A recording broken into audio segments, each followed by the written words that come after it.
সবাই ভালো আছেন। এখন আমি আপনাদেরকে গাড়ির পার্টসপাতি সম্পর্কে জানাবো অথবা বোঝাবো। তো ভাইয়া দেখেন, মূলত এই যে সামনে যেটা আছে এটা হলো রেডি ওয়াটার বলা হয়, রেডি ওয়াটার। তো এটার কাজ কি? রেডি ওয়াটারের কাজ হলো ইঞ্জিনের যদি পানি লাগে সেই পানিটা রেডি ওয়াটারের থেকে সংগ্রহ করে।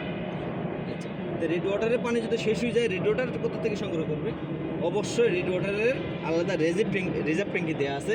এই রিজার্ভ ট্যাঙ্কি আপনাকে সবসময়ের জন্য লোড করে রাখতে হবে।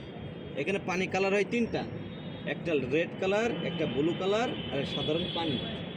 বুঝছেন? তো সাধারণ পানি দিলে কি হয়?